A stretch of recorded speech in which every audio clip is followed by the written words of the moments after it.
यह वीडियो जरा गौर से सुनिएगा।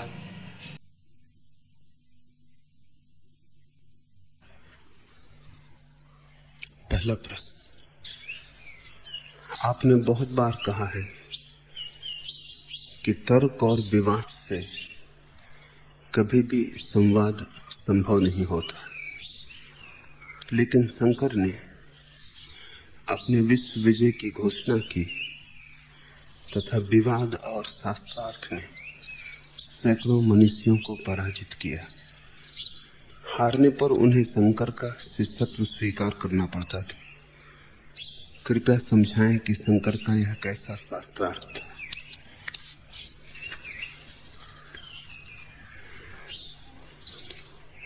तर्क और विवाद, तर्क और खंडन से न तो कभी कोई संवाद हुआ है न हो सकता है। संवाद का अर्थ है दो हृदयों की बातचीत। विवाद से अर्थ है दो बुद्धियों का टकराव। संवाद से अर्थ है दो व्यक्तियों का मिलन। विवाद से अर्थ है दो व्यक्तियों का संघर्ष। संवाद में कोई हारता नहीं, दोनों जीत जाते। विवाद में कोई जीतता नहीं, दोनों हार जाते। लेकिन मजबूरी थी और शंकर को विवाद करना पड़ा, क्योंकि विवाद के पूर्व संवाद का कोई उपाय ही न था। शंकर ने सत्य को समझाने के लिए विवाद नहीं किया, लेकिन लोग अपनी बुद्धियों में, अपने अहंकारों में, अपने पांडित्य में इस भांति भरे थे कि जब तक उनका पांडित्य तोड़ा ना जाए, उनकी बुद्धि पराजित न हो, वे धूल धूसरित होकर गिरे ना, तब तक वे हृदय की बात सुनने को राजी भी न थे। तो शंकर ने विवाद से उन्हें सत्य नहीं समझाया, विवाद से केवल उनके अहंकार को झुकाया। और जो झुकने को राजी हो जाए उससे फिर संवाद हो सकता है। शंकर का शास्त्रार्थ तो केवल निषेधात्मक था। वो तो एक लगे कांटे को दूसरे कांटे से निकालना था। तर्क से भरे हुए मन है, वे केवल तर्क की भाषा ही समझते हैं। पांडित्य से भरा हुआ मन केवल पांडित्य की भाषा समझता है। प्रेम की भाषा उसे सुनाई भी नहीं पड़ती। सुनाई भी पड़े तो उसमें कोई अर्थ नहीं मालूम होता, और मौन की भाषा का तो कोई सवाल ही नहीं। शंकर जब पैदा हुए तब इस देश का पांडित्य अपने शिखर पर था। उसी पांडित्य ने इस देश को बर्बाद भी किया। ये देश खोपड़ी में अटक गया और हृदय तक जाने के इसके द्वार बंद हो गए। गर्दनें काटनी जरूरी थी, अन्यथा हृदय तक आने का कोई उपाय न था। और बीमारी इतनी भयंकर हो गई थी कि औषधि काम नहीं कर सकती थी। शल्य चिकित्सा जरूरी थी, ऑपरेशन जरूरी था। काटे बिना कोई उपाय न था, मलहम पट्टी से इलाज होने वाला न था। बीमारी काफी दूर आगे निकल जा चुकी थी। तो शंकर को विवाद करना पड़ा। वो मजबूरी थी, शंकर विवादी नहीं है। शंकर और विवादी हो ये संभव ही नहीं है। शंकर का रस तर्क में नहीं है, अन्यथा वो भज गोविंदम जैसा गीत ना गाएं। उनके प्राण तो भजन गाने को बने थे। शंकर को ठीक अवसर मिलता तो वो नाचते। समय परिपक्व होता, लोग हृदय की भाषा समझते हैं, तो शंकर ने तर्क किया ही ना होता। लेकिन देश बीमार था, पांडित्य अपनी आखिरी अवस्था में था, लोगों के सिर भारी थे, उनका बोझ उतारना जरूरी था। और पंडित केवल तर्क ही समझ सकता था। तर्क से पराजित हो, तर्क से हारे तो शायद राजी हो हृदय की भाषा सुनने को। झुकाया शंकर ने लोगों को। और ध्यान रखना, जिसने सत्य को जाना हो वो तर्क का भी उपयोग कर सकता है हितकर दिशा में। जिसने सत्य को न जाना हो उसके हाथ में तो तर्क का उपयोग खतरनाक है। जिसने सत्य को न जाना हो उसके लिए तर्क ही सब कुछ हो जाता है, साध्य। जिसने सत्य को जाना हो वो तर्क को भी सत्य की सेवा में संलग्न कर देता है। जिसने सत्य को जाना हो वो तर्क को अनुचर बना लेता है। सत्य तर्क पर भी सवारी कर सकता है। साधारणतः तर्क छोटे बच्चों के हाथ में पड़ गई तलवार है। उससे वे दूसरों को भी नुकसान पहुंचाते हैं और अंततः अपने को भी नुकसान पहुंचाएंगे। लेकिन ज्ञानी के हाथ में तर्क, समझदार के हाथ में तलवार है। उससे किसी को नुकसान न पहुंचेगा। हाँ, दुर्घटना के क्षणों में किसी की रक्षा हो सकती है। शंकर ने तर्क का सम्यक उपयोग किया। जहर भी औषधि बन जाता है समझदार के हाथ में। जहर जहर नहीं है, अगर समझदारी हो तो उसका भी उपयोग हो सकता है। और शंकर ने बहुमूल्य उपयोग किया। देश में एक कोने से लेकर दूसरे कोने तक वे घूमे और जहां जहां उन्हें लगा कि कोई रुग्ण चित्त बुद्धि में अटक गया है और हृदय की भाषा विस्मृत हो गई है, जहां जहां उन्हें लगा कोई प्रतिभा शब्दों में उलझ गई है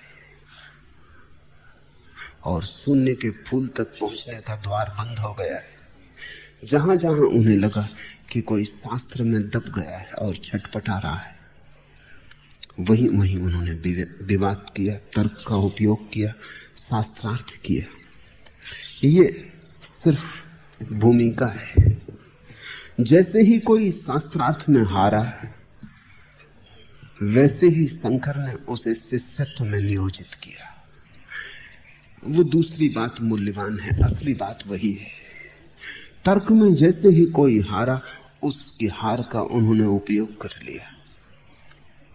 उस हार के क्षण में जब अहंकार बिखरा, चौंका व्यक्ति, तर्क काम न आए, बुद्धि ने साथ ना दिया, असहाय हुआ, डूबने लगा। नाव ने, शंकर ने दूसरी नाव सामने कर दी कि तर्क की नाव डूबती है, डूबने दो, मेरे पास और भी नाव है, हृदय की नाव, प्रेम की, भक्ति की। ऐसे ही क्षणों में उन्होंने गाया होगा, भज गोविंदम भज गोविंदम भज गोविंदम मूढ़ मते। ये मूढ़ पंडितों से ही कहा है उन्होंने। अगर तुम ठीक से समझो तो शास्त्रार्थ किया ताकि तुम्हारी मूढ़ता काटी जा सके। कटते ही, भ्रम टूटते ही उस संधि का उन्होंने उपयोग कर लिया जब तुम क्षण भर को निर्भर होते हो और जब तुम्हें खुला आकाश दिखाई पड़ता है, बादल हट गए होते, उसका उन्होंने उपयोग कर लिया। शंकर ने विवाद से सत्य को नहीं समझाया, विवाद से केवल बादल छाटे, हटाए ताकि सत्य का सूरज दिखाई पड़ सके। सत्य को तो सिद्ध करने की कोई जरूरत ही नहीं, सत्य तो स्वयं सिद्ध है। और ध्यान रखना, जिसे सिद्ध करना पड़े तर्क से, उसे तर्क से ही असिद्ध भी किया जा सकता है। तर्क का कोई बल थोड़ी है, तर्क तो खेल है।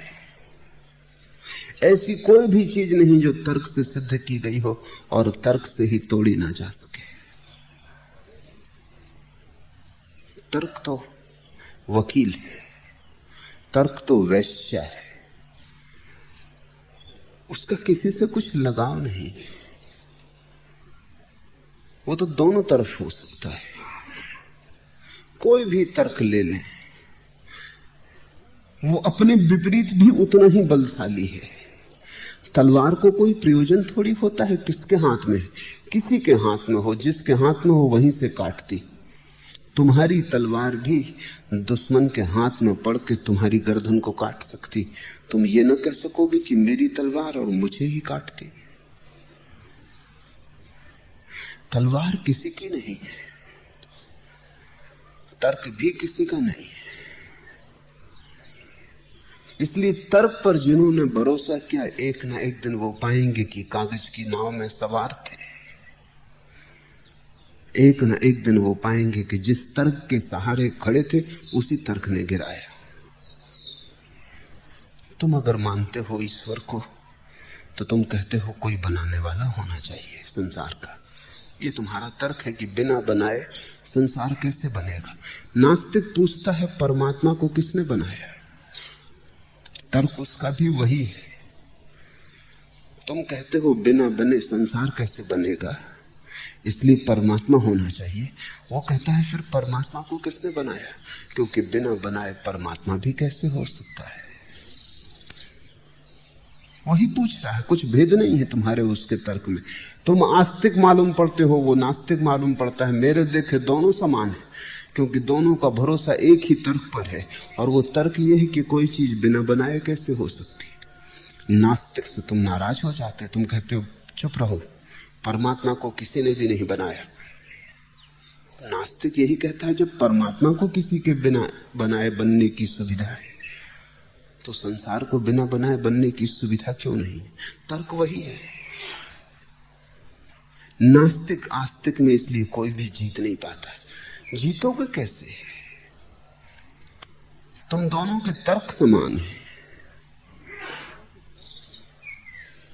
तर्क से कभी कुछ सिद्ध नहीं होता। जो है वो अतर्क है, जो है वो सिद्ध ही है, वो सेल्फ एविडेंट है, स्वयं सिद्ध है। लेकिन अगर तुम तर्क लेकर शंकर के पास जाओगे तो शंकर तुम्हारा तर्क काटने को तैयार है। शंकर जैसे तर्कनिष्ठ लोग कम ही हुए। तुम्हें ऐसे लोग तो मिल जाएंगे जिन्होंने परमात्मा को जाना, रामकृष्ण, लेकिन तुम्हें ऐसे लोग बहुत मुश्किल से मिलेंगे जिन्होंने परमात्मा को जाना और जो नास्तिक के तर्कों को भी तोड़ सकते हो। रामकृष्ण नास्तिक का तर्क नहीं तोड़ सकते। तर्क के जगत में उनकी कोई गति नहीं है, वे सीधे शुद्ध भाव के व्यक्ति। विवेकानंद तोड़ सकते हैं, लेकिन विवेकानंद का सत्य का कोई अनुभव नहीं। शंकर ऐसे हैं जैसे रामकृष्ण और विवेकानंद एक साथ, एक ही व्यक्तित्व में। उन्होंने जाना है जैसा रामकृष्ण ने जाना, और जो उन्होंने जाना है उसके पक्ष में वे सारे तर्क संयोजित कर सकते हैं जो विवेकानंद कर सकते हैं बिना जाने। शंकर जैसे व्यक्ति अनूठे हैं। पर ध्यान रखना, शंकर को समझने में भूल हो गई है। जिन पंडितों को तोड़ने में शंकर ने जीवन श्रम किया, उन्हीं पंडितों ने शंकर को भी पंडित समझ लिया है। वो पंडित यही कहे चले जाते हैं कि शंकर ने दिग्विजय की। शंकर सुनते होंगे तो हंसते होंगे। तर्क की जीत भी कोई जीत है, किसी को तर्क से हराना भी कोई हराना है, क्योंकि तर्क से हारा हुआ चुप हो जाता है, हारता नहीं है। ध्यान रखना, तुम किसी के सामने बड़े तर्क खड़े कर दो तो हो सकता है वो उतने बड़े तर्क न जुटा पाए, तो वो चुप हो जाता है, लेकिन वो भीतर भीतर कहता है ठहरो, खोजेंगे कोई उपाय। तर्क से हराना ऐसे ही है जैसे किसी की छाती पर तलवार रख दो और वो झुक जाए, लेकिन भीतर तो अड़ा ही रहेगा, प्रतीक्षा करेगा उचित अनुकूल समय की, जब तुम्हारी छाती पे तलवार रख दे। तलवार से हारा हुआ कहीं हारता है, सिर्फ प्रेम से हारा हुआ हारता है, क्योंकि जब तक भीतर न झुक जाए हृदय, तब तक सब झुकना व्यर्थ है। तो शंकर ने तर्क से तो केवल तर्क ही काटा, जो तर्क से जी रहे थे उनको तर्क से पराजित किया, लेकिन उस पराजय के क्षण में शंकर ने बता दिया कि तुम्हारे तर्क भी व्यर्थ हैं, मेरे भी व्यर्थ हैं। तुम्हें कांटा लगा था इसलिए मैंने कांटे से कांटा निकाल दिया। मेरा कांटा तुमसे ज्यादा मूल्यवान नहीं है, और भूल के भी मेरे कांटे को अपने घाव में मत रख लेना, अन्यथा ये भी उतनी ही पीड़ा देगा जितनी तुम्हारा कांटा दे रहा था। कांटा भी कोई मेरा तुम्हारा होता है, दोनों को फेंक दो। यही था उनका शिष्यत्व। बुद्धि से हट जाओ, भाव के निकट आओ। सत्य को खोजना है विचार करके नहीं, सत्य को खोजना है भावना से, सत्य को खोजना है तर्क शास्त्र सिद्धांत से नहीं। सत्य को खोजना है हृदय को खोलकर। हृदय का फूल जब खिलता है तो सत्य का सूर्य उस पर चमकता है। खिले हुए हृदय के फूल पर सत्य की किरणें नाचती। शिष्यत्व का यही अर्थ था, लेकिन जो और तरह से न समझ सकते थे, शंकर ने उन्हें उनकी ही भाषा में समझाया। शंकर अनूठे व्यक्ति हैं, और अनूठे व्यक्तियों के संबंध में नासमझी बहुत आसान है, क्योंकि वे तुम्हारी समझ की सामान्य कोटियों के पार पड़ते। लोगों को लगा कि ये भी तार्किक है, महातार्किक है, लेकिन महातार्किक कहेगा भज गोविंद कि नाचो गाओ, परमात्मा का गीत गाओ। तार्किक कहेगा, महातार्किक कहेगा, संभव नहीं है। ये तो बड़े ही गहन हृदय से उठी हुई वाणी। ये तो कोई परमात्मा का प्रेमी कह सकता है, तार्किक नहीं। इसे स्मरण रखो। आपने बहुत बार कहा कि तर्क और विवाद से कभी संवाद संभव नहीं होता, कभी संभव नहीं होता। तर्क और विवाद से शंकर ने संवाद की भूमि साफ की। तुम विवाद से भरे थे, विवाद से गिराया। तुम तर्क से भरे थे, तर्क से तोड़ा। इसे केवल भूमि को साफ करना है, फिर भाव के भक्ति के बीज बोए। अनेक लोगों को यह विचार उठता रहा है कि शंकर विरोधाभासी है। विरोधाभासी नहीं है। विरोधाभासी ऐसे ही लगते हैं जैसे कि तुम्हारे पड़ोस में कोई आदमी अपना मकान गिरा रहा हो, तो एक दिन तुम देखते हो कि वो मकान गिराने में लगा है। महीनों मेहनत करके मकान गिराता है, कूड़ा कबाड़ साफ करता है, भूमि तैयार करता है, फिर नींव भरता है और मकान उठाने लगता है। क्या तुम कहोगे ये आदमी विरोधाभासी? एक दिन मकान तोड़ता है, दूसरे दिन बनाता है। विरोधाभासी तो है, लेकिन क्या तुम कहोगे ये विरोधाभासी है? नहीं, तुम जानते हो, क्योंकि नया मकान बनाना हो तो पुराना गिराना पड़ता है। इस विरोध में भी विरोध नहीं है। पुराने मकान को गिरा के ही नया मकान बन सकता है।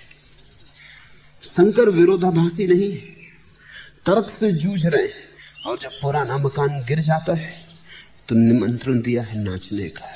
तुम कहोगे ये विरोधाभासी, पहले विचार और तर्क की बात करता था, अब नाचने और भाव की बात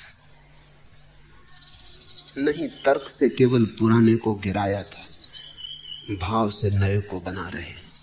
तर्क से जमीन साफ की थी, भाव के बीज बो रहे। कुछ विरोध नहीं। लेकिन शंकर ने अपने विश्व विजय की घोषणा की, और ये घोषणा भी शंकर ने नहीं की। ये घोषणा उन्होंने की जो शंकर के पीछे थे, लेकिन शंकर को समझ नहीं पाए। पीछे होने से ही कोई समझ नहीं लेता। किसी के भी पीछे चलना बहुत आसान है, अनुयायी होना बहुत कठिन है। पीछे चलने में भी कोई बड़ी कला है। पीछे तो तुम किसी के भी चल सकते हो, अनुकरण में कोई कला नहीं है। अनुगमन आसान है, लेकिन वस्तुतः किसी को समझ लेना और उस समझ के अनुरूप अपने जीवन को विकसित करना बहुत कठिन है। तो जो शंकर के पीछे चले उन्होंने घोषणा की है शंकर के विश्व विजय की, वो अब भी कर रहे हैं। शंकराचार्य पुरी के अब भी कर रहे हैं, करपात्री अब भी कर रहे हैं। वो अब भी कहे जाते हैं कि शंकर ने सारी दुनिया को हरा दिया। पुरी के शंकराचार्य अब भी कहे चले जाते हैं कि वो जगत गुरु। शंकर की वो घोषणा नहीं है, क्योंकि शंकर तो भली भांति जानते हैं कि तर्क से न कभी कोई जीतता है और न कभी कोई हारता है। तर्क से केवल इतना ही सिद्ध होता है कि दूसरे का तर्क तुमसे कमजोर था, तुम थोड़े ज्यादा कुशल हो, लेकिन दूसरा कल ज्यादा कुशल होकर आ सकता है। तर्क की जीत कोई जीत नहीं। शंकर भली भांति जानते कि तर्क की जीत कोई जीत नहीं है, जीत का धोखा है। और शंकर की चेष्टा भी नहीं है कि वो तर्क से किसी को जीत लें। उनकी चेष्टा तो बड़ी अनूठी, लेकिन वो अनूठी चेष्टा जो पीछे चल रहे हैं उन्हें दिखाई नहीं पड़ेगी। उन्हें तो इतनी दिखाई पड़ता है कि देखो एक आदमी को और हराया। वो जो पीछे चल रहे हैं वो तो अहंकार की भाषा समझते हैं। वो ये नहीं देख रहे कि शंकर ने एक आदमी को हराया नहीं, एक आदमी को और जिताया, एक आदमी को हृदय के मार्ग पर लगाया। एक आदमी तर्क में डूबा डूबा हार रहा था, उसे उबारा और उसे जीत का मार्ग दिया। अब जीतेगा यह आदमी। इसलिए तो जिन्होंने, जैसे कुमारिल भट्ट ने, जो शंकर से हारे और शिष्य हो गए। कुमारिल भट्ट दुख और पीड़ा में शिष्य नहीं हुए। कुमारिल भट्ट अगर हार के शिष्य होते तो भीतर दंश रह जाता। कुमारिल भट्ट को अगर पराजय प्रतीत होती तो वो पराजय का बदला लेने की कोई चेष्टा करते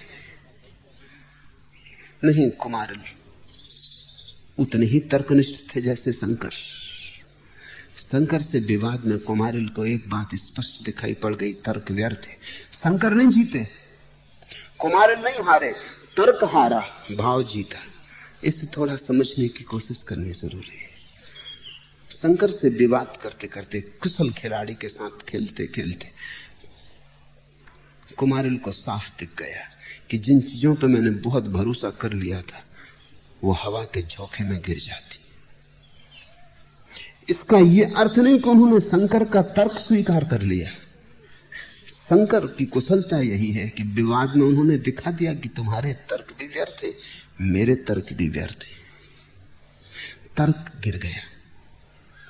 न कुमारिल हारे न शंकर जीते, तर्क हारा। और चूंकि वो हार शंकर के माध्यम से आई तर्क की, कुमारिल झुके और शंकर के चरणों में गिर पड़े। और ये बड़ा माधुरी से भरे हुए विवाद थे,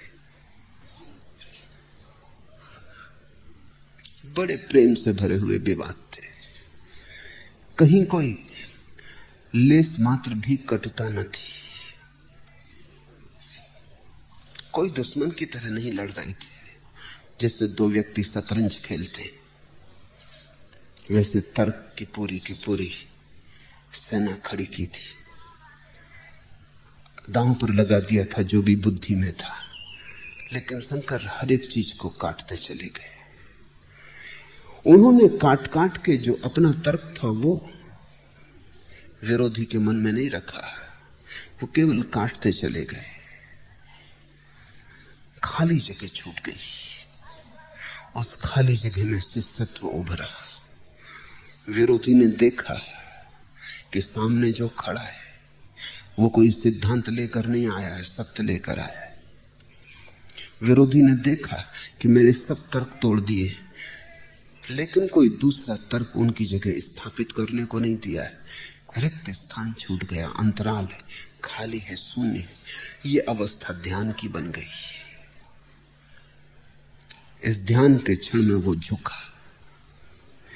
ध्यान रखना, वो कोई शंकर के प्रति झुक रहा है ये भी तुम मत समझना। वो शंकर में जो सत्य प्रकट हुआ उसके प्रति झुक रहा है। शंकर तो सिर्फ एक प्रतिमा है, एक प्रतीक है। वो जो सत्य सामने आया है उसके प्रति झुक रहा है।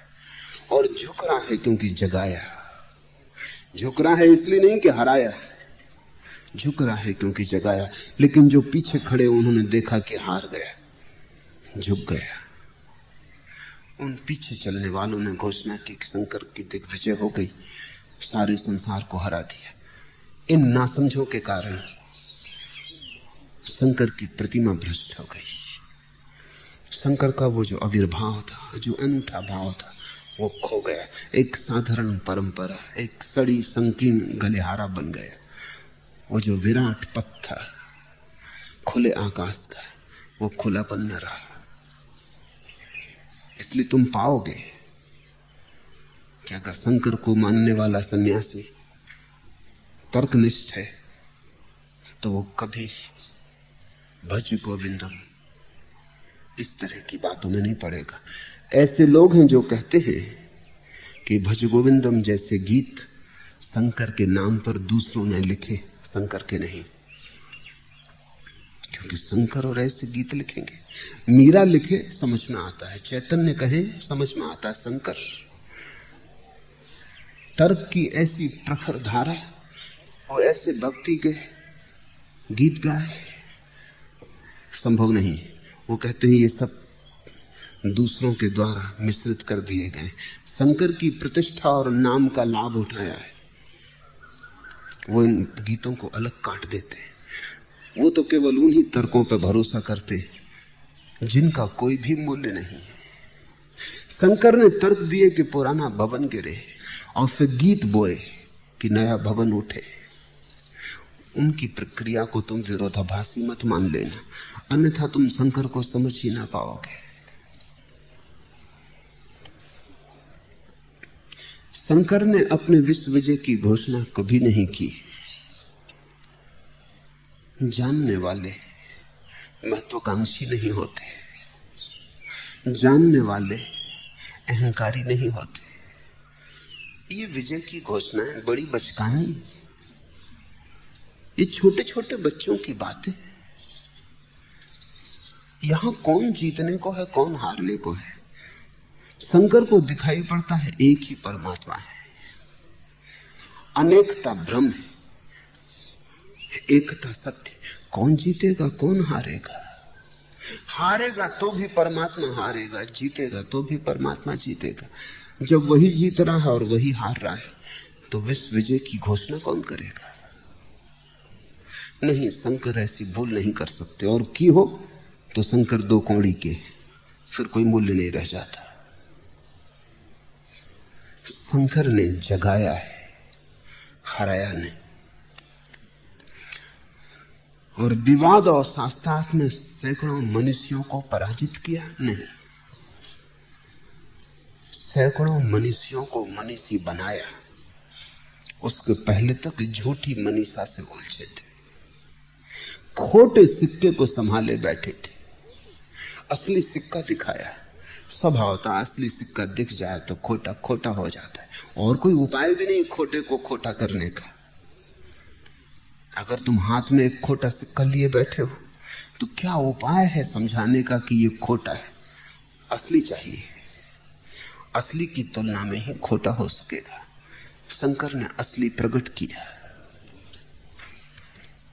उसके प्रागट्य में खोटा खोटा हो गया।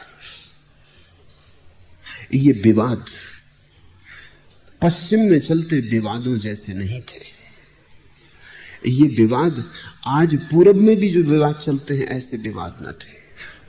ये विवाद बड़ी मधुरिमा से भरे थे। ये विवाद बड़े सत्यान्वेषणियों के विवाद थे। विवाद दो तरह से हो सकता है। एक तो तुम जो कहते हो वो सही है क्योंकि तुम कहते हो, तुम और गलत हो सकते हो। जो कहते हो उसका बहुत मूल्य नहीं है, तुमने कहा है इसलिए सही होना ही चाहिए। तब विवाद व्यर्थ विवाद है। लेकिन तुम सत्य की जिज्ञासा करते हो। तुम ये नहीं कहते कि मैंने जो कहा है वो सत्य होना चाहिए। तुम कहते हो अब तक मैंने जैसा जाना है उसमें मुझे ये सत्य मालूम पड़ता है। मैं तैयार हूं, अगर और जानने को आगे कुछ हो तो मैं खुला हूं, बंद नहीं हो गया हूं। निर्णय ले नहीं लिया है, लेकिन अब तक जो भी मैंने खोजा है उसमें ये मुझे सत्यतर मालूम होता है। मैं तैयार हूं बदले जाने को, रूपांतरित होने को, जो मैं जानता हूं उसे छोड़ने को।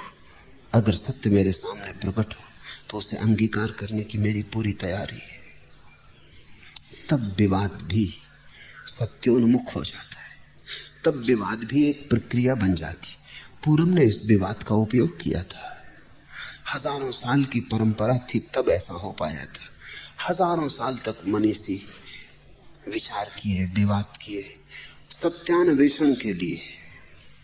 सत्य पा लिया है ऐसा नहीं, सत्य की खोज कर रहे हैं ऐसा। और जब किसी ने तुम्हारे असत्य को दिखा दिया तो इतना साहस रखा कि उसके चरणों में झुके,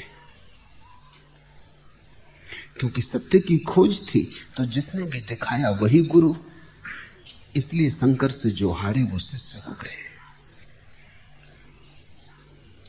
शिष्यत्व का अर्थ ही इतना है कि हम जहां तक गए थे वहां तुम एक कदम आगे ले गए। जहां तक हमारी आंखें देखती थी तुमने हमें और आगे का दर्शन कराया। जहां तक हम पहुंच सकते थे तुमने अपने कंधों पर हमें उठा लिया और दूर तक का आकाश दिखाया। सत्यान्वेषण बड़ी और बात है, और सत्यान्वेषण पर दृष्टि हो तो विवाद का भी उपयोग हो सकता है। इसलिए मैं कहता हूं जहर भी औषधि हो सकती है। पश्चिम में भी विवाद चलते रहे, लेकिन उन विवादों में पूरब का मजा नहीं। वहां लड़ने वाले लड़ते ही रहे हैं, वे कभी किसी के शिष्य नहीं बने। वे विवाद करते रहे, हारे हों कि जीते हों, प्रत्येक अपना राग अलापता रहा है। कोई तय नहीं कर पाया कि कौन जीता कौन हारा। ये भी थोड़े सोचने जैसी बात है। शंकर मंडला पहुंचे। मंडन मिस्र का नगर था, मंडन के नाम पर ही मंडला का नाम है।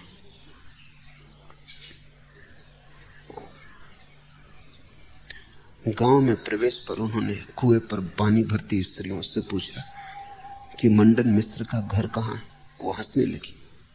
उन्होंने कहा ये भी कोई पूछने की बात है, तुम पहचान ही लोगे, उस घर की हवा बता देगी।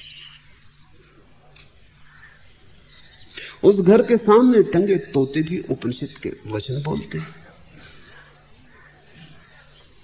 उस घर के पास की हवा पुरातन है, प्राचीन है, पावन है। ये कोई पूछने की बात है। स्त्रियां हंसने लगी। उन्होंने कहा अजनबी तुम जाओ, वो घर तुम्हें अपने आप बुला लेगा। उस घर को कोई पूछता है? शंकर उस द्वार पर पहुंचे। बात सच थी। पक्षी द्वार पर बैठे गीत गा रहे थे जिनमें उपनिषद और वेदों के वचन थे। शंकर भीतर गए और उन्होंने निमंत्रण दिया। मंडन ख्यातिलब्ध व्यक्ति थे, शंकर से उम्र में बड़े थे, शंकर से ज्यादा उनका यश था, शंकर से ज्यादा उनके शिष्य थे। शंकर ने निमंत्रण दिया कि मैं विवाद के लिए आया हूं, सत्यान्वेषण के लिए आपसे जूझना चाहता हूं। स्वागत हुआ, घर में ठहराए गए। ये कोई दुश्मन तो न था। मंडन ने कहा तुम युवा हो, इसलिए हम समतुल नहीं। मेरा अनुभव बहुत है, तुम अभी जवान हो। शंकर की उम्र कोई 30 साल रही होगी, मंडन कोई 50 पार कर चुके थे। मैं तुम्हारे पिता की उम्र का हूं, इसलिए ये लड़ाई समतुल नहीं है। तो मैं तुम्हें एक सुविधा देता हूं, न्यायाधीश तुम चुन लो। कौन निर्णय करेगा कौन जीता कौन हारा? तुम अभी जवान हो, तो तुम चुन लो, जो भी तुम ठीक समझो वो निर्णय देगा। ये बड़े प्रेम की लड़ाई थी, कोई झगड़ा न था। बूढ़े ने ज्यादा सुविधा दी जवान को। बेटी की तरह स्वागत किया। शंकर ने बहुत खोजा, लेकिन कोई जो मंडन की प्रतिष्ठा का हो उसी को न्यायाधीश बनाया जा सकता है। मंडन की पत्नी के सिवा कोई समझ में ना आया। तो कहा कि आपकी पत्नी, भारती उसका नाम था, वो वही निर्णय करे। ये कोई झगड़ा था? इसको तुम झगड़े की भाषा में समझ सकते हो, क्योंकि पत्नी अगर निर्णय करेगी तो पति की तरफ झुक सकती है। ये डर बिल्कुल स्वाभाविक होना चाहिए अगर विवाद दुश्मनी का हो, लेकिन विवाद बड़े प्रेम का था, सत्यान्वेषण का था। पत्नी निर्णायक बनी और विवाद के बाद पत्नी ने निर्णय दिया कि मंडन हार गए, शंकर जीत गए। लेकिन पत्नी ने कहा रुको, ये हार भी अधूरी, क्योंकि मैं अर्धांग। तुमने अभी आधे मंडन को जीता, अब तो मुझे मुझसे विवाद करना पड़ेगा। ये बात बड़ी मजाक की थी, लेकिन बड़ी मधुर थी। बात तो ठीक थी, शंकर भी इंकार न कर सके, क्योंकि पत्नी अर्धांग है तो अभी आधे मंडन हारे, अब ये झंझट हो गई। पत्नी ने निर्णय तो दे दिया कि मंडन हार गए। जिस पत्नी ने यह निर्णय दिया होगा वो भी अनूठी रही होगी, क्योंकि पति को हराना इतना आसान। लेकिन उसने कहा कि एक बात रह गई अधूरी, तुम्हें मुझे भी हराना पड़ेगा। शंकर ने स्वीकार किया विवाद को, और भारती ने जो सवाल पूछे शंकर मुश्किल में पड़ गए, क्योंकि उसने कोई ब्रह्म ज्ञान की बात न पूछी। वो तो समझ गई, इस विवाद को देख लिया था कि मंडन हार गए। ये युवा दिखाई युवा पड़ता है, ये सनातन पुरातन मालूम होता है, ये तो सनातन पुरुष है। ब्रह्म की बात करनी फिजूल है, उसमें तो मंडन को हार तो उसने देख ही लिया था। और मंडन निश्चित ही भारती से ज्यादा जानते थे। भारती इसलिए तो उनके प्रेम में पड़ी थी, उनकी पत्नी बनी थी, उनके चरणों की सेवा की थी। उनको हारते देख के तो साफ ही हो गया था। उसने प्रश्न पूछे काम वासना के संबंध में। शंकर युवा है, 30 साल उनकी उम्र है, अविवाहित है, मुश्किल में डाल दिया। शंकर ने कहा 6 महीने की सुविधा चाहिए, क्योंकि मैं तो अविवाहित हूं, ब्रह्मचारी हूं, प्रेम जाना नहीं, काम जाना नहीं। तो अभी जो भी उत्तर दूंगा वो अनुभव से आए हुए न होंगे, और अनुभव से जो उत्तर ना आए वो भी कहीं सार्थक हो सकता है। शास्त्र मैंने पढ़े। शंकर ने कहा कि जैसे मंडन ने शास्त्रों से पढ़ के ब्रह्म के संबंध में बातें की और हारे, ऐसा ही अगर मैं काम वासना के संबंध में बातें करूंगा वो शास्त्रों की होंगी, और पक्का है कि मैं हारूंगा। तू जीत जाएगी। तू जानती, हमने केवल सुना है, हमारा ज्ञान शास्त्रीय है, तेरा अनुभव का है। 6 महीने का वक्त चाहिए ताकि मैं भी अनुभव लेकर लौटा। ये विवाद बड़े प्रेमपूर्ण थे। भारती ने कहा ये बिल्कुल उचित है, तुम 6 महीने की छुट्टी पर हो, तुम जाओ और अनुभव करके लौटाओ। कहानी बड़ी अजीब है। शंकर बड़ी दुविधा में पड़ गए। ब्रह्मचर्य का व्रत लिया है, गुरु को वचन दिया है, अब जाके विवाह करें या कोई स्त्री खोजें तो सारा जीवन का ढांचा बदल जाए। तो कथा कहती है कि शंकर ने शरीर को छोड़ा और एक मृतक की देह में प्रविष्ट हुए। एक राजा मर रहा था, उसके प्राण निकले और शंकर प्रविष्ट हुए। 6 महीने उसकी देह में रहकर उन्होंने शरीर और काम वासना का अर्थ समझा। जब 6 महीने बाद वो वापस लौटे तो भारती ने उनकी तरफ देखा और कहा विवाद की कोई जरूरत नहीं, तुम जान के ही आए हो, बात खत्म हो गई, मुझे भी अपना शिष्य स्वीकार कर लो। ये कोई दुश्मनी की बातें न थी, ये बड़े प्रेम में, बड़े गहन सहानुभूति में, एक दूसरे के प्रति अपार श्रद्धा, अपार भाव से हुई घटनाएं थी। मंडन और भारती शंकर के शिष्य हो गए। शंकर ने किसी मनुष्य को पराजित किया ऐसा नहीं, मनुष्यों को मनीषा दी। वो जो हारे हुए बैठे थे उन्हें जगाया और चेताया। जिनके घर में अंधेरा था उनके घरों में रोशनी की। इसलिए जो उनके चरणों में झुका वो हार के नहीं झुका है। हारने की पीड़ा वहां न थी। अहोभाव से झुका, धन्यवाद से झुका, गहन अनुकंपा के भाव से झुका।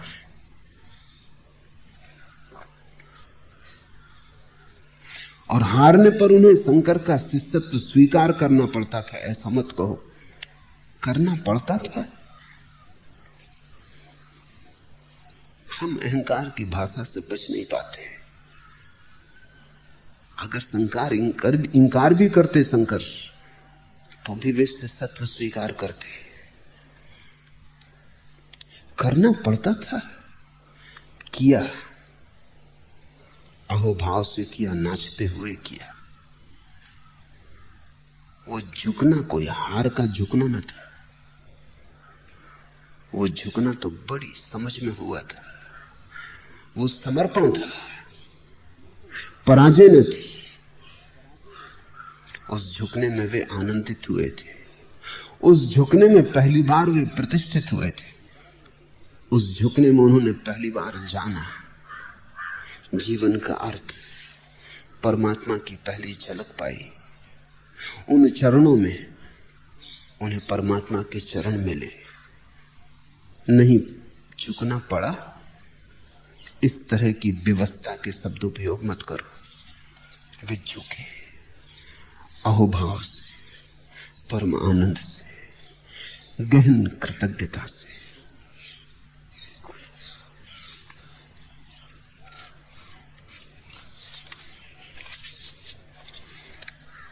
दूसरा प्रश्न, साधारण जन के पतन की बात तो समझ में आती है, लेकिन त्याग, वैराग्य, तप और साधना के पथ पर चलने वाला व्यक्ति भी जो कि मंजिल के करीब पहुंच चुका है, क्यों कर उसका पतन की खाई में गिरना संभव हो पाता है?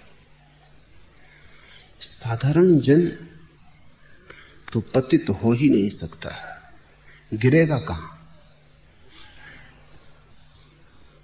समतल भूमि पर चलने वाला गिरेगा भी तो गिरेगा कहां? पहाड़ों के शिखरों पर जो चढ़ने की कोशिश करता है वही गिर सकता है। गिरने के लिए पर्वत शिखर चाहिए, और पर्वत शिखरों के पास छिपी हुई खाइयां हैं, खड्डे। समतल भूमि पर, राजपथ पर चलने वाला गिरेगा भी तो क्या गिरेगा? गिरा ही हुआ है। साधारण जन कभी पतित नहीं होता, क्योंकि अब और पतित होने को जगह कहां। इसलिए तुम जब पूछते हो कि साधारण जन के पतन की बात तो समझ में आती, तब तुम समझे नहीं। साधारण जन का पतन कैसे होगा? साधारण जन तो जीता ही उस बिंदु पर है जिसके नीचे और पतन संभव नहीं। वो तो 0 डिग्री पर जीता ही है। वो तो आखिरी जगह जीता ही है। खाई खड्ड को ही उसने घर बनाया है। सिर्फ गिरते हैं असाधारण जन, जो शिखर पर चढ़ने का अभियान करते हैं, जो ऊंचाइयों पर जाने का प्रयत्न करते हैं, जो स्वीकार करते हैं चुनौती ऊंचाई की, जो खाई में रहने को राजी नहीं होते, और जो कहते हैं जब तक हम स्वर्ण मंडित शिखरों को न पालें तब तक जीवन व्यर्थ है। जो खाई के अंधेरे में सरकने को घर बनाने को राजी नहीं होते, जो कहते हैं हम तो पंख खोलेंगे और उड़ेंगे आकाश में, दूर की यात्रा पर जो जाते हैं। जितनी दूर की यात्रा उतना ही खतरा पतन का। हमारे पास एक शब्द है योग भ्रष्ट। तुमने कभी भोग भ्रष्ट शब्द सुना? भोग भ्रष्ट का कोई अर्थ ही नहीं होता। योग भ्रष्ट सार्थक है। योग भ्रष्ट का अर्थ है ऊंचाई पर चढ़ने की कोशिश की थी, चूक गए। चूकने का खतरा सदा साथ है। शायद उसी डर से तो बहुत से लोग ऊंचाई पर चढ़ने की कोशिश नहीं करते, अपने को समझा लेते हैं, खाई खड्ड को ही ऊंचाई मानने लगते हैं, ऊंचाई की बात ही भूल जाते हैं, शिखरों की तरफ देखते ही नहीं, क्योंकि उनके देखने से चुनौती मिल सकती है। मैंने सुना है कि जिन देशों में पक्षी दूर से, पहाड़ी पक्षी, जंगली पक्षी दूर की यात्रा करके आते हैं, जब वे आते हैं तो घरेलू पक्षी, पले पुसे पक्षियों में भी चुनौती सवार हो जाती। जैसे यूरोप के दक्षिण भागों में बतखें आती हैं साइबेरिया से उड़कर, शीतकाल काटने। जब शीतकाल पूरा हो जाता तो बतखें वापस जाती, लेकिन घरों में पली हुई बतखें भी हैं। वो भी कभी पीढ़ियों दर पीढ़ी पहले जंगली थी, वो भी मुक्त थी। जब ये पहाड़ी और जंगली बतखें वापस लौटने लगती हैं, झुंड के झुंड आकाश में उड़ते, तब खेतों खलिहानों में बैठी बतखें भी तड़फड़ाती, वो भी पंख फैलाती, वो भी 10-5 फीट उड़ने की चेष्टा करती हैं और गिर गिर जाती हैं। उनके पंख अब समर्थ नहीं रहे, लेकिन जब पहाड़ी पक्षियों को उड़ते देखती हैं, अपने ही जैसे पक्षियों को उड़ते देखती हैं, तो उनके प्राणों में भी कोई चुनौती समझ आती है, कोई अभियान, कोई अनजाना देश उन्हें भी याद आ जाता है, कोई आकाश की ऊंचाई। उनके छोटे छोटे मनों में भी दूर साइबेरिया का खुला आकाश एक चोट करता है। यद्यपि वे गिर पड़ती हैं, वापस अपने खेतों खलिहानों में फिर दौड़ने लगती हैं, लेकिन एक बार चेष्टा करती हैं। जब कभी कोई बुद्ध, कोई शंकर तुम्हारे बीच से गुजरता है, तब तुम भी अपने खेत खलिहानों में थोड़े तड़फड़ाते हो, तुम भी थोड़े पंख मारते हो, क्योंकि उसकी मौजूदगी तुम्हें खबर देती, उसकी मौजूदगी तुम्हारे भीतर भी किसी सोए स्वर को जगा देती। तुम भी पहचानते हो कि ये तो मेरी भी नियति है, ये अभियान मेरा भी है, इतनी ही ऊंचाइयों पर मैं भी उड़ सकता हूं। लेकिन फिर तड़फड़ा के गिर जाते हो, फिर भूल जाते हो, या तुम में जो बहुत चालाक है वो कहेंगे ये बात हो ही नहीं सकती। वो बुद्ध की तरफ देखते ही नहीं, वो पीठ ही किए रहते हैं, वो बुद्ध के संबंध में अफवाहें सुनते हैं, बुद्ध को सीधा नहीं देखते, वो आंख से आंख नहीं मिलाते, क्योंकि आंख मिलाने में खतरा है। वो अपनी दुकानों पे बैठे रहते हैं, वो कहते हैं ये सब बकवास है, कहीं कोई परमात्मा को पाया है कि कहीं कोई ब्रह्म है, ये सब कुछ बेकार है, ये सब लोगों को उलझाने की बात है, या हो सकता है ये आदमी पागल हो गया, या ज्यादा से ज्यादा सुंदर कविता है। वे स्वीकार नहीं कर सकते कि ऐसे पहाड़ हैं, ऐसी ऊंचाइयां हैं, ऐसे हिम शिखर हैं, ऐसे स्वच्छ और कुंवारे जहां कोई कभी नहीं पहुंचा, अछूते, क्योंकि घबराहट है। अगर उनका ख्याल आ गया तो अपने पंखों पर भरोसा नहीं, उड़ सकेंगे, पहुंच सकेंगे, गिर तो ना जाएंगे। उड़ने के साथ ही गिरना जुड़ा है, बढ़ने के साथ ही फिसलना जुड़ा है। जमीन पर सरकने और रेंगने वाले जानवर गिरते नहीं, गिरेंगे कहां? तो ध्यान रखो, ये तो मत कहो कि साधारण जन के पतन की बात समझ में आती। साधारण जन का कभी कोई पतन सुना है तुमने? नहीं। त्याग, वैराग्य, तप और साधना के मार्ग पर चलने वाले व्यक्ति ही, और जितने वे मंजिल के करीब पहुंचने लगते हैं उतना ही खतरा बढ़ता है। मंजिल के जितने करीब आने लगते हैं उतने ही खतरे बढ़ने लगते हैं। तब इंच इंच खतरा है, क्योंकि इंच इंच गिर जाने का सवाल है। जरा सी चूके और गिरना हो सकता है, चूक जरा सी, गिरना बहुत बड़ा होता है। भूल छोटी, तुम भी वही भूल करो तो कुछ हर्जा नहीं। महावीर वही भूल करें तो बहुत बुरी तरह गिरेंगे। तुम्हारी भूल से क्या होने वाला है?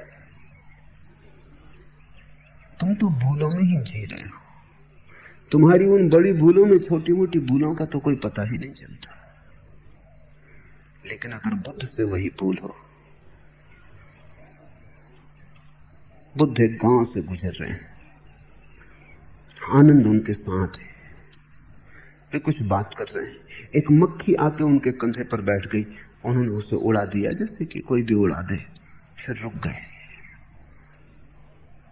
सहम गए, जैसे कि कोई बड़ी भूल हो गई हो। फिर उन्होंने हाथ उठाया, होशपूर्वक कंधे के पास ले गए और मक्खी को उड़ाया जो अब वहां थी ही नहीं। आनंद ने पूछा, आप ये क्या कर रहे हैं? बुद्ध ने कहा, मैंने बेहोशी में उड़ा दी। होशपूर्वक उड़ाना चाहिए, मक्खी भी होशपूर्वक उड़ानी चाहिए, क्योंकि अगर मक्खी उड़ाने में बेहोशी हो सकती तो किसी और चीज में भी हो सकती। इतनी छोटी सी बात कि मक्खी उड़ाने में बेहोशी की बात करते रहे और मक्खी उड़ा दी। अब इसमें भूल भी क्या हो गई थी? न तो मक्खी मर गई, न कोई हिंसा हो गई, न कुछ हुआ। इसमें क्या चिंता की बात है? लेकिन चिंता की बात बुद्ध को है। इतनी सी कालख भी उनकी शुभ्र चादर पर बहुत कालख हो जाएगी। तुम्हारी काली चादर पर कुछ भी पता ना चलेगा। इसलिए तो लोग ऐसे कपड़े खरीदते हैं जो गंदे हो जाएं तो पता ना चले।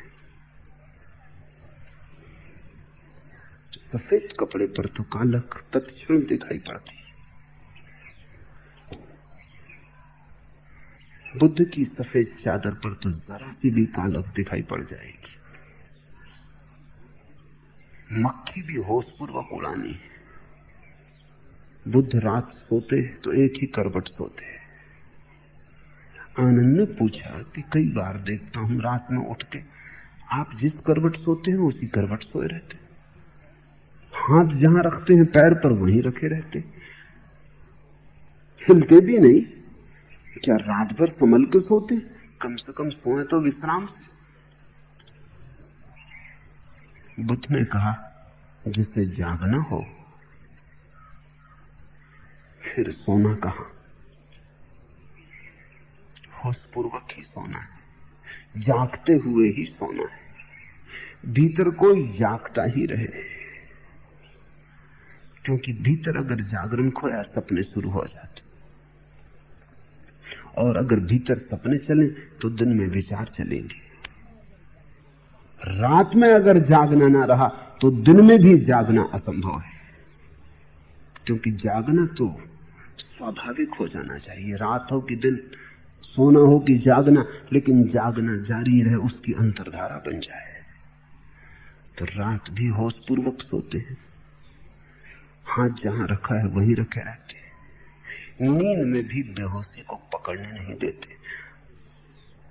अगर नींद में भी बेहोशी पकड़ जाए तो बुद्ध इसको गिरना समझेंगे।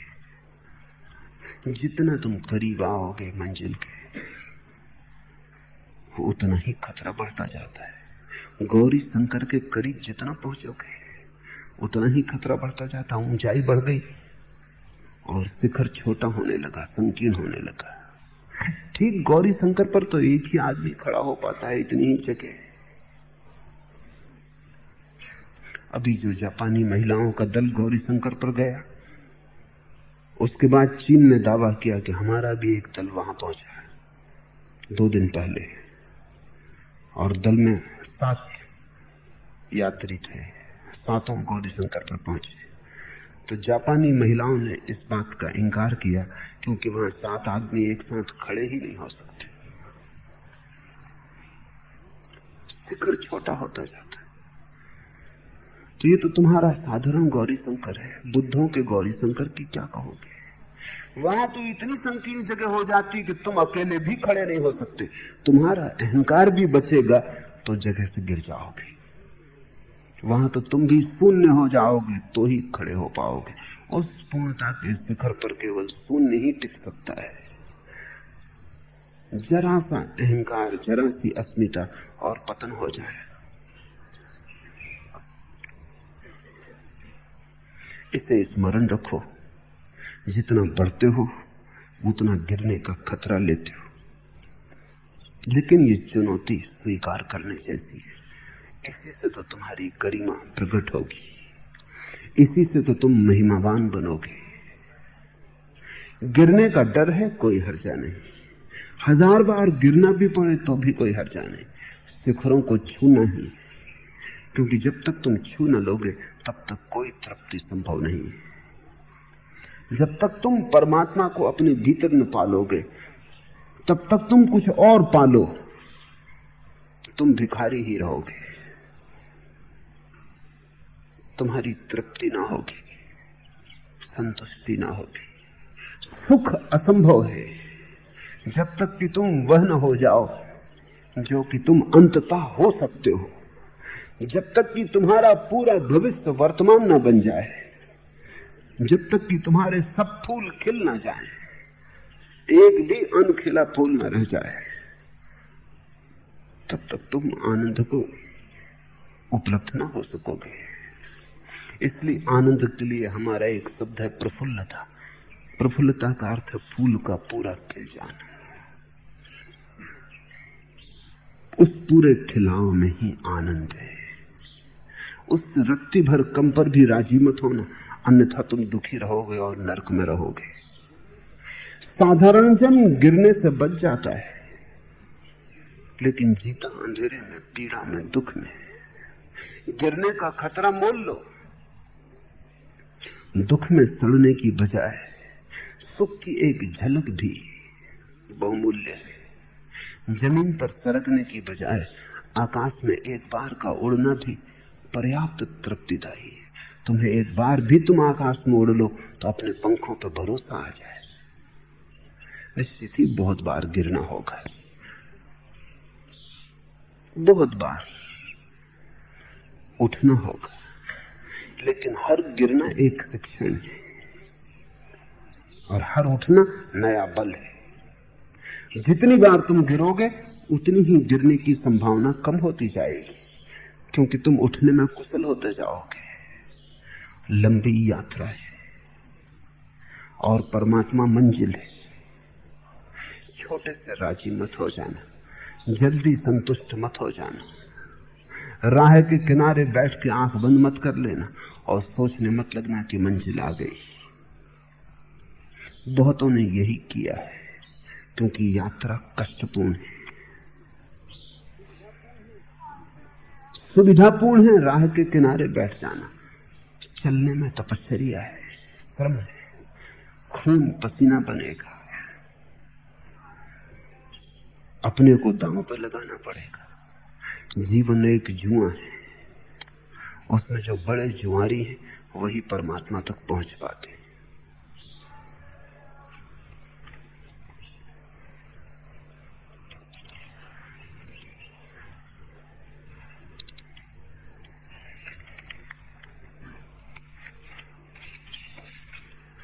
तीसरा प्रश्न,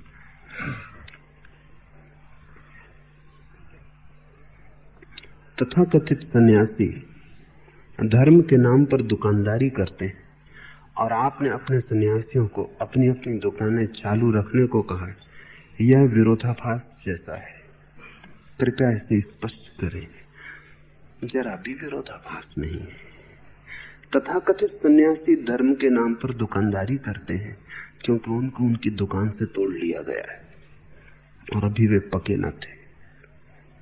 अभी दुकान करने का मन था और मंदिर में बिठा दिए गए, वो मंदिर को दुकान में बदल देते। इसलिए मैं अपने सन्यासियों को उनकी दुकान से नहीं तोड़ता। मैं कहता हूं अगर मंदिर को दुकान में बदलना हो तो बेहतर है दुकान को मंदिर में बदल लेना। मैं उन्हें दुकान से नहीं तोड़ता, क्योंकि तोड़े गए सन्यासियों को मैं देख रहा हूं कि उन्होंने मंदिर को दुकान बना लिया है। जब तक तुम्हारे भीतर से दुकान का रस ही न चला जाए, दुकान से तोड़ना व्यर्थ है। और रस ही चला गया हो तो तोड़ने की जरूरत क्या है? तुम दुकान पर बैठे बैठे ही मंदिर बना लोगे। ध्यान रहे, अगर मंदिर दुकान में बदल सकता है तो दुकान मंदिर में क्यों नहीं बदल सकती? दोनों प्रक्रियाएं एक जैसी हैं। मैं दूसरी पर जोर दे रहा हूं कि अगर बदलनी ही हो तो दुकान को मंदिर में बदलना, और अगर अभी दुकान में रस हो तो हर्जा कुछ भी नहीं है, जारी रखना। कम से कम मंदिर तो भ्रष्ट होने से बचेगा। मैं चाहता हूं तुम परिपक्व हो जाओ। तुम जहां हो वहीं परिपक्वता आ जाए, और परिपक्वता मूल चीज है, बाकी तो सब ठीक है। और जीवन में बड़े सवाल है। सबसे बड़ा सवाल यही है कि तुम जहां से भी कच्चे हटा लिए जाओगे, तुम वहां से हट तो जाओगे शारीरिक दृष्टि से, मानसिक दृष्टि से कैसे हटोगे? और मन में जो तुम रस ले जाओगे वो रस तुम्हारे साथ रहेगा, और तुम जहां भी रहोगे वो रस अपने संसार को फिर खड़ा कर लेगा। बीज तुम्हारी वासना में है, तुम्हारी परिस्थिति में नहीं, तुम्हारी मनस्थिति में। संन्यास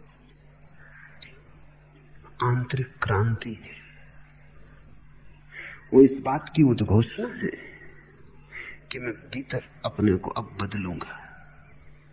और मैं मानता हूं कि जितनी सुविधा बाजार में है बदलने की, उतनी हिमालय पर नहीं, क्योंकि बाजार में प्रतिपल मौके जहां चुनौती है, और बाजार में प्रतिपल अवसर है जहां गिरने की सुविधा है, और बाजार में प्रतिपल संघर्ष है जहां तुम ज्यादा देर अपने को धोखा नहीं दे सकते। बाजार दर्पण है। हर आदमी जिससे तुम मिलते हो तुम्हारे भीतर तुम्हारे किसी मन के कोने को रोशन कर देता है। इसे थोड़ा समझो। बहुत सी बातें तुम्हें अपने संबंध में कभी पता ही ना चलेंगी अगर तुम लोगों से ना मिलो। समझो कि गाली देने वाला तुम्हें कभी मिले ही ना, तो तुम्हें अपने भीतर के क्रोध का पता ना चलेगा। कैसे पता चलेगा? गाली देने वाला तुम्हें कभी मिले ही ना, अपमान करने वाला कभी मिले ही ना, तो तुम यही समझोगे कि तुम अक्रोधी हो। गाली देने वाला मिले तब तुम्हारे भीतर के क्रोध का तुम्हें पहली दफे संस्पर्श होगा। तो गाली देने वाले ने तुम्हारे आत्मदर्शन में सहायता दी, उसने तुम्हारे एक पहलू को रोशन किया। तुम्हारा एक अंधेरा हिस्सा दबा पड़ा था, उसे जगाया। उसने तुम्हें बताया कि तुम्हारे भीतर क्रोध है। उसने तुम्हें स्वयं को समझने के लिए सुविधा दी। जंगल में भाग गए सन्यासी की सुविधाएं खो जाती।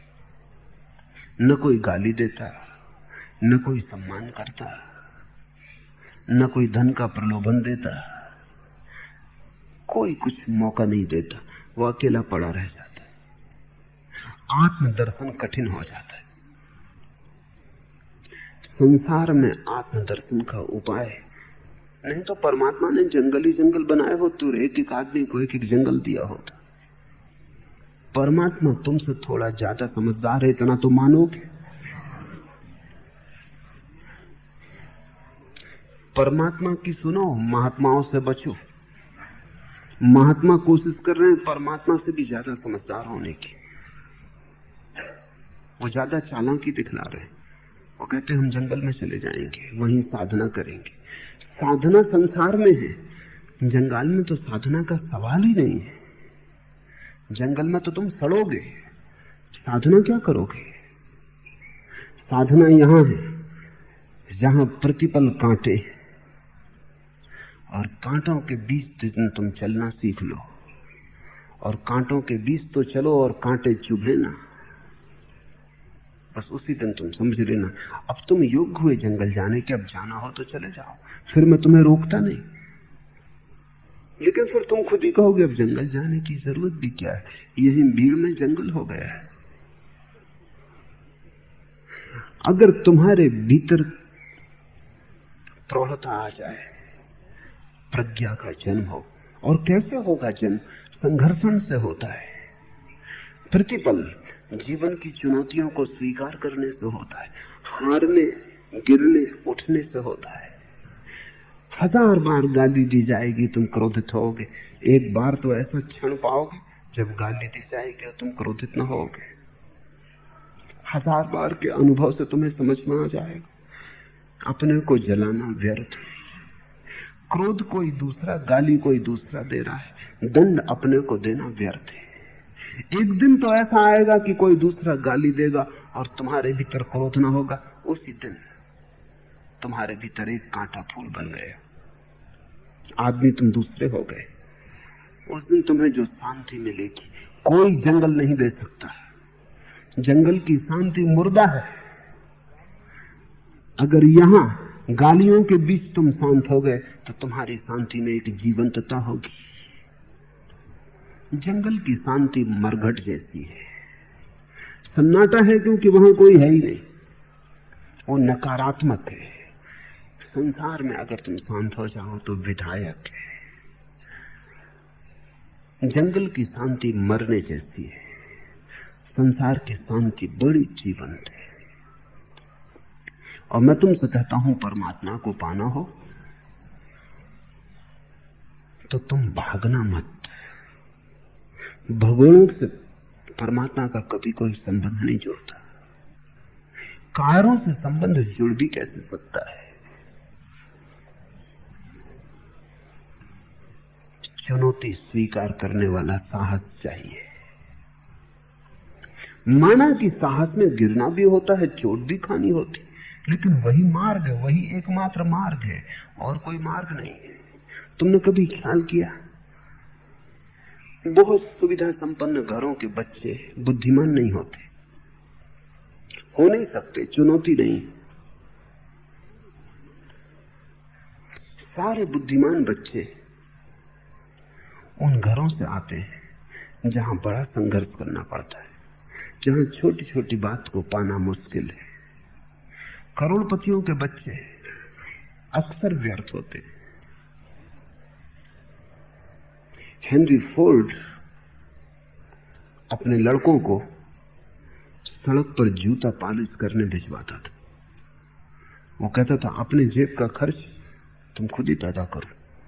दुनिया का सबसे बड़ा अरबपति। पड़ोसियों ने भी उससे कहा कि जाती ही तुम क्या करवा रहे हो? उसने कहा कि मैंने खुद जूते पॉलिश कर कर के पैसा कमाया है। जो मेरे जमाने में धनपति थे भीख मांग रहे, मैं भिखमंगा था, मैं आज दुनिया का सबसे बड़ा करोड़पति हो गया हूं। मैं अपने बच्चों को भिखमंगा नहीं बनाना चाहता, इसलिए उन्हें जूते पर पॉलिश करने सड़क पर भेजता हूं।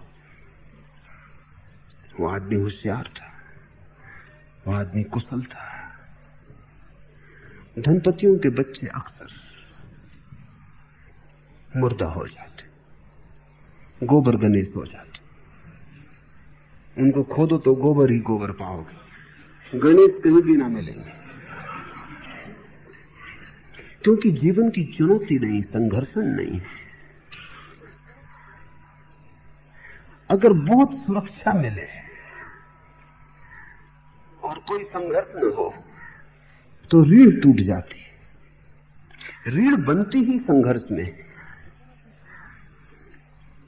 जितना तुम संघर्ष लेते हो उतनी ही रीढ़ पैदा होती, उतने ही तुम मजबूत होते हो। संसार से भागने को मैं नहीं कहता, मैं संसार से जागने को कहता हूं। संन्यास भगोड़ापन नहीं, संन्यास महान संघर्ष है, जागरण का। और जहां चुनौती है वहां से हट मत जाना। हाँ, जब तक चुनौती का काम ही पूरा ना हो जाए तब तक तो टिके ही रहना, और जल्दी ही काम पूरा हो सकता है। अगर भागने की वृत्ति न हो तो जल्दी ही जागना हो सकता है, क्योंकि वही शक्ति जो भागने में लगती है वही जागने में लग जाती है। मैं तुमसे उस शांति को नहीं कहता जो मरघट पर है, मैं तुमसे उस शांति को कहता हूं जो श्रम से अर्जित की जाती, मर के नहीं, जो महान रूप से जीवंत होकर उपलब्ध होती, विधायक।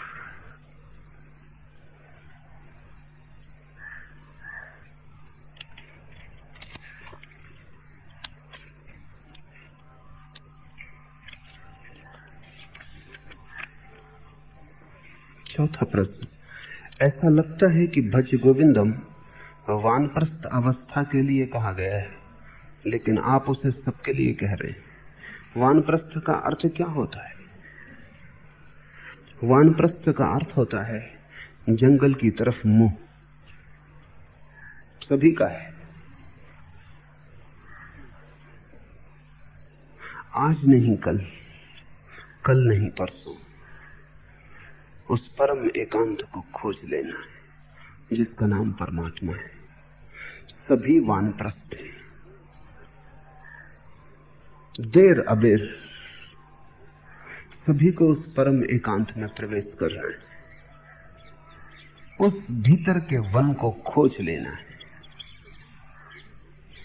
वानप्रस्थ से कोई शारीरिक उम्र का नाता नहीं है, नहीं तो शंकराचार्य को क्या करोगे? 33 साल में तो वो चल ही बसे, तो 33 साल में उसके पहले ही वानप्रस्थ भी हो गए, संन्यास्त भी हो गए। तुम होशियार हो, होशियारी ही तुम्हारा दुख है। तुम चालाक हो, तुम कहते हो ये तो बूढ़ों के लिए, वानप्रस्थ के लिए जब यहां संसार में कुछ करने योग बचेगा ही नहीं, कि जब लोग ही तुम्हें जबरदस्ती रिटायर कर देंगे, तुम चिल्लाते ही रहोगे कि अभी कहां भेज रहे हो, और लोग ही तुम्हारी अर्थी बांधने लगेंगे, तब तुम सोचते हो कि भज गोविंदम करोगे। लोग मरते दम तक भी छोड़ना नहीं चाहते, मर के भी नहीं छोड़ना चाहते। लंदन में एक मेडिकल कॉलेज जिसमें एक आदमी की लाश रखी, 200 साल पहले उस आदमी ने कॉलेज को दान दिया था, और दान के साथ वो ये शर्त कर गया कि जब तक जिंदा रहूंगा तब तक तो ट्रस्टियों के बोर्ड की अध्यक्षता करूंगा ही, मरने के बाद भी। तो जब भी ट्रस्टियों की बोर्ड की अध्यक्षता होती है, उसकी लाश चेयरमैन की जगह बैठी रहती। अभी भी मर के भी नहीं लोग वानप्रस्थ होते। तुम तो जिंदा की पूछ रहे हो, वो अभी भी प्रिसाइड करता है, अभी भी अध्यक्ष वो ही रहता है, और अभी भी ट्रस्टियों को खड़े होकर कहना पड़ता है अध्यक्ष महोदय, तब वो दूसरे से कुछ कर। वो ट्रस्ट डीड है, उसको बदला भी नहीं जा सकता, वो कानूनन उसका हक है। लाश में से सब निकाल दिया गया, भूसा भर दिया गया है, लेकिन बैठे, भूसा भरा है लेकिन पद को पकड़े हुए।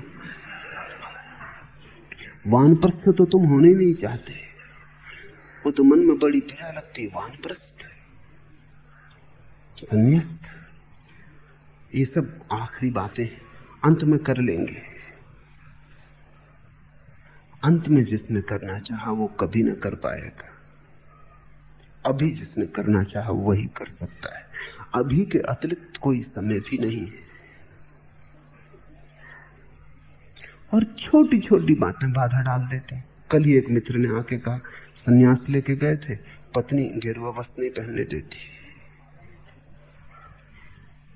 माला नहीं पहनने देती, और वो राजी हो गए।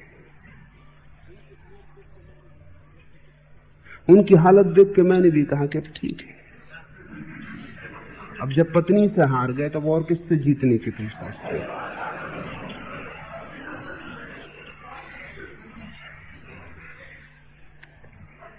जरा सा भी संघर्षण,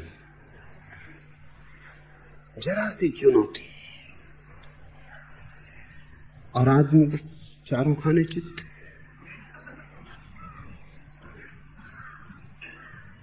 मैं तुमसे कह रहा हूं कि अभी समय है और केवल अभी समय। समय किसी और ढंग में आता ही नहीं।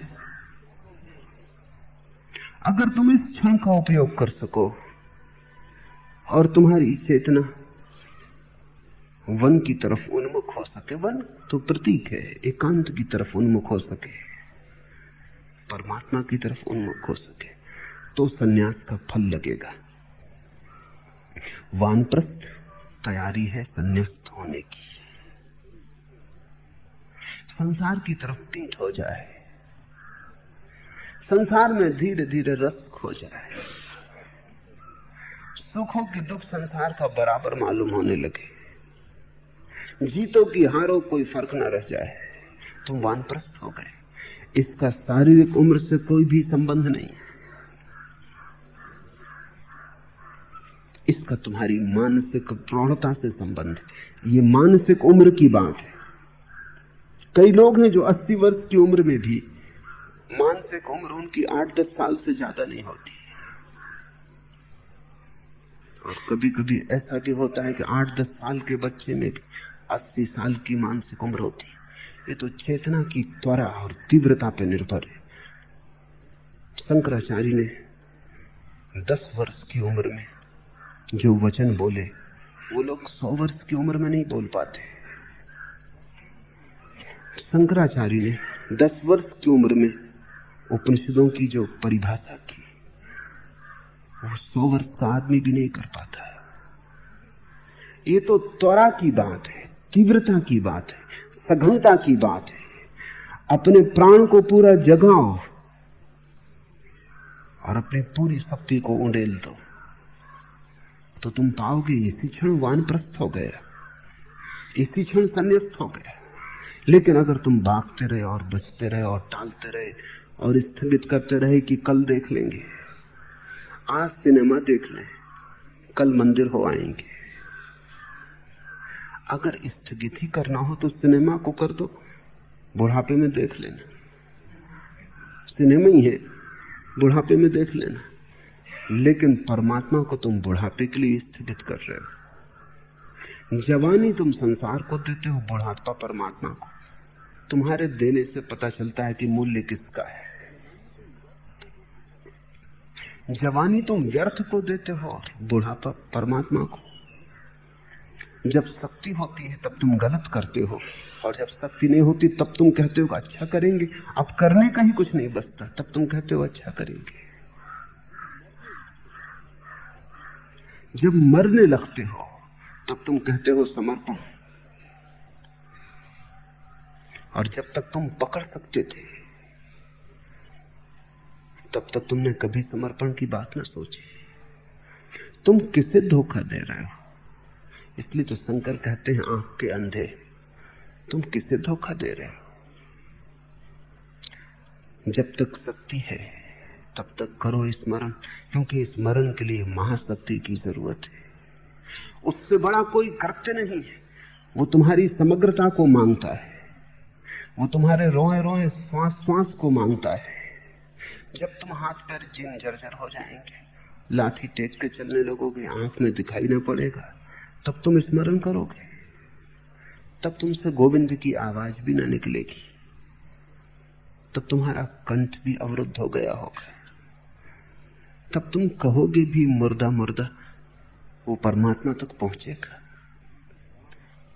त्वरा चाहिए, बाढ़ चाहिए, जीवन की पूरी ऊर्जा को दांव पर लगा देने की हिम्मत, तैयारी चाहिए। वो आज ही हो सकता है। जिस दिन तुम्हें समझ आ जाए उसी दिन वानप्रस्थ।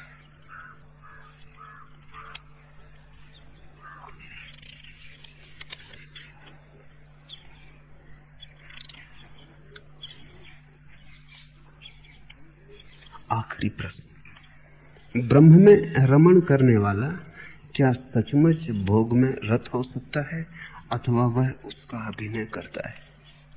ब्रह्म में रमण करने वाला ही केवल भोग में रत होता है, वही केवल भोगता है परम आनंद को, वही भोगता है। बाकी सिर्फ धोखे में ही कि भोग रहे हैं, बाकी तो खोटे सिक्के ढो रहे हैं, भोग के नाम पर दुख भोग रहे हैं। तुम्हारे भोग को अगर सार संक्षिप्त में कहा जाए तो दुख वही तुमने भोगा है। और क्या भोगा है? कहते तुम हो कि हम सुख भोग रहे हैं, भोगते तुम दुख हो। ब्रह्म ज्ञानी ही केवल भोगता है। तेन तक तेन पूंजी था, जिन्होंने त्यागा उन्होंने ही भोगा। वो परमात्मा को भोगता है। तुम क्षुद्र को भोग रहे हो और क्षुद्र को भोग के महा दुख पा रहे हो। रामकृष्ण के पास एक दिन एक आदमी आया और उनके चरणों में उसने बहुत से रुपए रखे। रामकृष्ण ने कहा, ले जा भाई। उस आदमी ने कहा कि आप महात्यागी, इसका और एक सबूत मिला। रामकृष्ण कहने लगे, महात्यागी तू है, हम नहीं, क्योंकि हम तो परमात्मा को भोग रहे हैं, तू छोड़ रहा है, तू धन बटोर रहा है, हम परमात्मा बटोर रहे हैं। त्यागी कौन है और भोगी कौन है? भोगी हम हैं, त्यागी तू है। कंकड़ पत्थर जो बीन रहा है और हीरों को छोड़ रहा है, उसको भोगी कहोगे या त्यागी? व्यर्थ को जो संभाल रहा है और सार्थक को गंवा रहा है, उसको ही त्यागी कहना चाहिए। ब्रह्म रमण परम भोग है, वो जीवन के परम आनंद में प्रवेश है। उससे बड़ा फिर कोई आनंद नहीं, उसके अतिरिक्त सब दुख है। इसलिए तुम ये तो पूछो ही मत कि ब्रह्म में रमण करने वाला क्या सचमुच भोग में रत हो सकता है? तुम्हारे भोग में रत नहीं हो सकता, क्योंकि तुम्हारा भोग भोग ही नहीं है। वो भोग में ही रत है, लेकिन उसका और ही भोग है। उस भोग को जानने के लिए तुम्हें तुम्हारा अपना भोग खोना पड़े, होश जगाना पड़े। तुम सपने में हो, अभी भोगा तुमने कुछ भी नहीं, केवल भोग के सपने देखे। ब्रह्मज्ञानी को सत्य का भोग उपलब्ध हुआ है, परम भोग उपलब्ध हुआ है। आज इतना।